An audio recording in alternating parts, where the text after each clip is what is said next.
sa tuwing yung una kong vlog, yung first ever vlog ko is nagbura ako ng makeup. Nagbura ako ng makeup sa first ever vlog ko. Ngayon, ang gagawin natin is maglalagay tayo ng makeup sa tuwing umaalis ako ng bahay. Pero hindi ako aalis ng bahay niya. Kasi ayoko umalis ng bahay. Nilita ako sa mga tao sa labas. Kailangan lang natin pag nag-makeup ako ng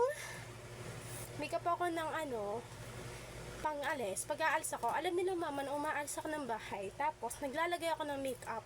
Kahit pulbos lang yan or lipstick. Etong pulbos natin. Nagmamaskara din po ako. Lipstick.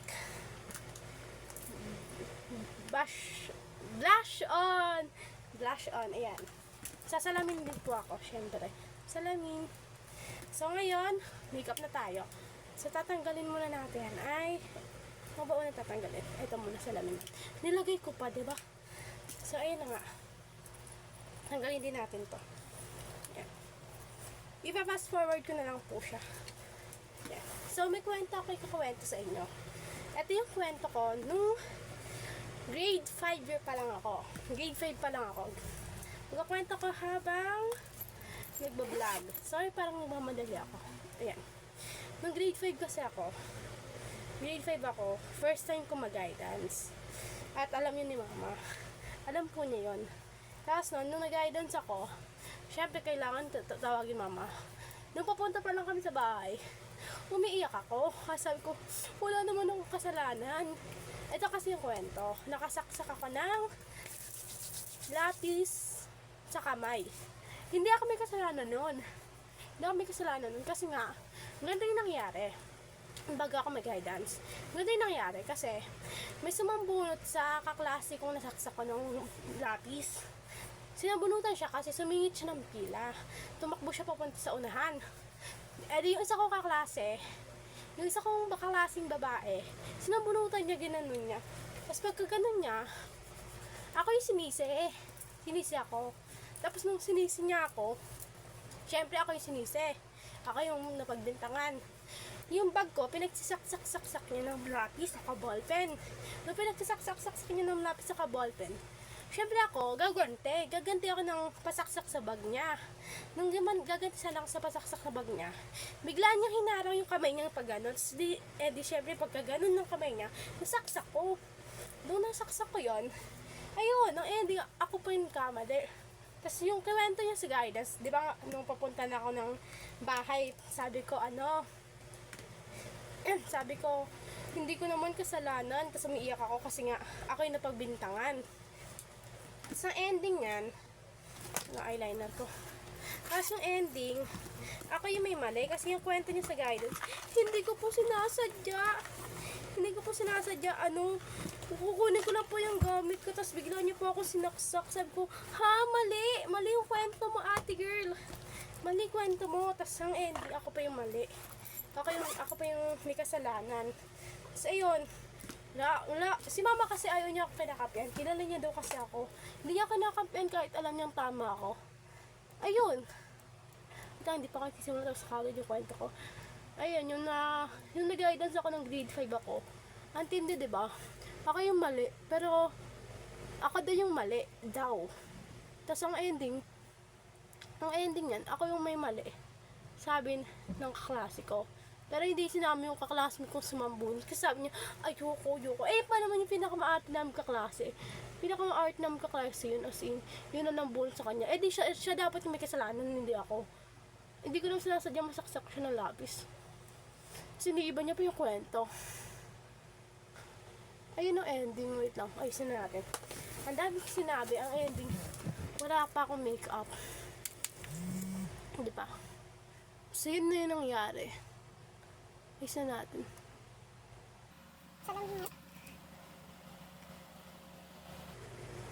Tapos ayun, ayun pa lang yung una kong kwento. Ang dami pa akong kwento eh.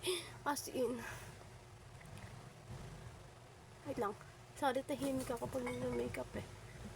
Alam, may multo. Tapos pwede din, yung mascara kasi pwede siya sa kilay. Ito ginagamit ko pang kilay kasi nga, alam niyo na po, mas sanay po ako pag may brush siya. Ayoko kasi ng lapis eh. Ayoko po ng lapis. So, ito yung makeup ko pag umaalis ako ng bahay. Lumalabas ako ng bahay. Naku natin. Pag lumalabas ako ng bahay, ito ang makeup ko. Yan. Kalat natin siya. Dito natin yung mascara ko. Sorry po kung masyadong dahas yung nangyari. Charot, dahas. Dahas! Ayan, ayusin lang natin. Kasi ayun talaga yung nangyari. Ako pa yung nagkamali. Kasi na parang sa ending, yung nasa dulo na yun, pauwi na sila. Yung nasa gate na sila naglalakad pa labas. Hindi ba dito yung school? Tapos dito sa loob, tapos may gate. Yung ending, ako pa yung mali. Ako pa yung mali. Tapos, ang ending, niyakap pa ni mama habang naglalakad sila. Sabi ko, ang sakit naman noon. Parang siya pa yung anak kaysa sa akin. Hindi mo lang ako kinampihan. Ay, ba't ito sama ka? Ito pala. Kasi, eyeliner na po tayo. Tapos ako mag-mascara. Pulbos lang muna. Tapos, ang bilis ko kasi magsalita eh. Yan. Dito lang dito.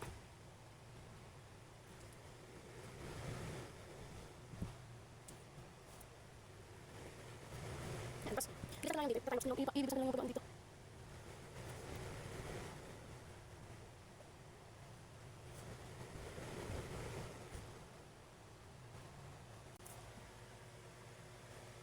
Tapos ang ending nun, ako yung nasisi, ako yung nagkamali, ako yung nag-guidance.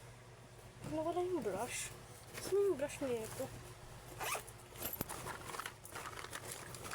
Nawala yung brush.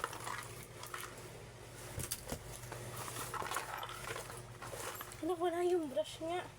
Wala nga yung brush. Wala yung brush niya. Paano yan? Kamayin ko na lang. Kakamayan ka na, wala yung brush niya. Paubos na naman na ito eh. Paubos na ang aking blush. Ayan, paubos na. Wala lang. Share ko lang. Share lang. So, yung story ako na yon, totoong buhay yon. Kasi nga, ang hirap talaga. Pag ikaw mismo yung napagbibintangan na may kasalanan kahit hindi ikaw, diba? Tigil ako, pinapawisan pa ako. Tigil tayo kasi nga pumunta na sa kwarto ng tito ko. Pumunta na si tito ko sa kwarto niya. Saan na ba ako natigil? Ayun na nga, pagbablush. Nung nag-guidance nga pala ako. First ever kong nag-guidance. Ang tindi nun, umiyak ako matindi. Kasi bata pa ako eh. Kung sana may edad ako, may isip ako. Saka hindi, ay nabasag! Nabasag mo yung ano natin. Wala na tayong pangalagay. Ayun na nga. Ang ending, ako yung may mali. Ako yung may kasalanan. Well, kasalanan ko naman talaga yun. Kung hindi ako bumawi, sana wala akong guidance. Bumawi tayo. Sabi hindi tayo papatalo. Tapos ngayon, sasabihin niya, parang, hindi. Parang ngayon kasi, pag sinabi kong wala akong kasalanan, pag sinabi kong hindi ko naisipan hindi gumante. Di ba? Pero gumanti tayo. Kaya wala tayong magagawa doon.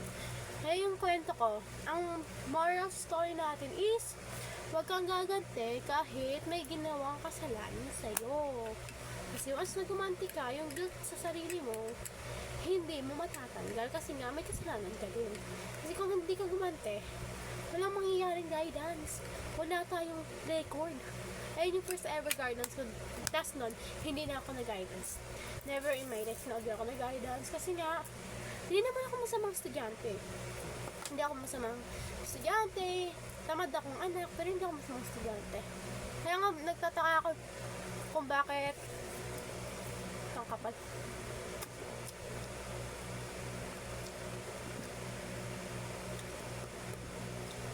Kaya nga nagtataka ako kung bakit nagbablog ako, di ba? Kasi nga napakatamad ko, pati pagbablog. Kaya natatamaran ko dapat to eh. Pero love ko kayo. Loves ko sa iyo. Kasi ako, okay. Stop muna natin dito. Bihis lang ako. Siyang ganda niyan. Sobrang natin.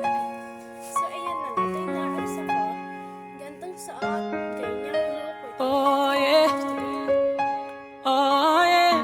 Gantong look. Yeah. Basta lang.